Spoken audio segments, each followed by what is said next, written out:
মানুষ খেতে পায়নি, রাস্তার কুকুরদেরকে এত আবার তোয়াজ করে খাওয়াচ্ছে, কোনো মানেই নেই। ভাই তোমরা ভিডিও করো, ভিডিওর জন্য তোমরা টাকা পাবে। ভাই তুমিও তাহলে ভিডিও করো না, তুমিও নিশ্চয়ই টাকা পাবে। তাহলে মানুষের নানা রকম চিন্তা টেনশন, এদেরকে আমি কেন খেতে দেই? আর এই কথাগুলো মনে হচ্ছে শুধু আমাকে একাকে শুনতে হয়নি, যারা এদেরকে ভালোবাসে, যারা এদের কষ্ট বুঝতে পারে, তারাই কিন্তু এই কথাগুলো শুনে থাকে, এছাড়া কিন্তু অন্য কেউ নয়। এদের কষ্ট এরাই জানে। আজকে আমি বেরিয়েছিলাম 5 কিলো চাল আর 5 কিলো মুরগির মাংস নিয়ে। অনেকে আবার মনের মধ্যে এটা প্রশ্ন থাকবে, দাদা একটা জীবনকে হত্যা করে তুমি আবার অন্যজনকে খাওয়াচ্ছ।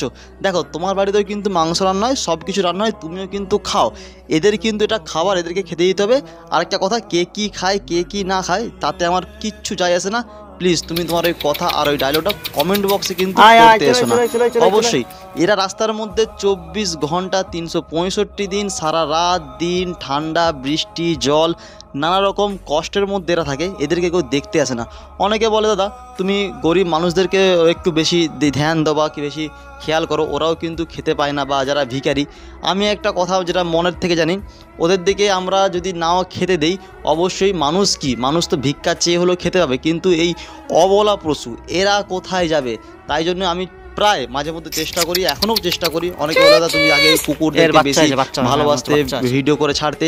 এখনও সেম সব কিছু করি, কিন্তু ভিডিও করে ছাড়ার মতো সিচুয়েশন বা সময় সত্যি বলতে আমার নেই।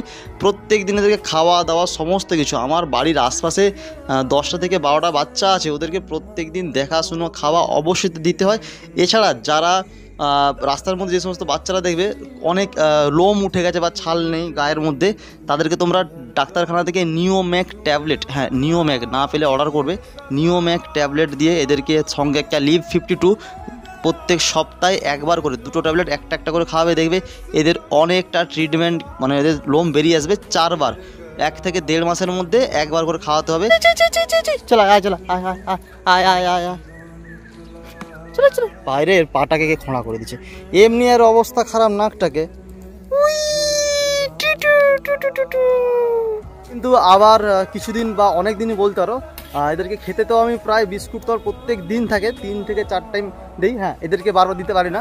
তো আজকে বেরিয়েছি রাস্তার মধ্যে এদেরকে মাংস আর ভাত। আজকে কিন্তু আমি চাল নিয়েছিলাম, 5 কিলো চাল নিয়েছি, আর 5 কিলো মুরগির মাংস নিয়েছি, ঠিক আছে। অনেকে যারা ডায়লগ মারবে, দাদা একজনকে মেরে খাওয়াচ্ছ, ওই ডায়লগটা তুমি তোমার কাছে রাখো, আমাকে মারতে এসো না।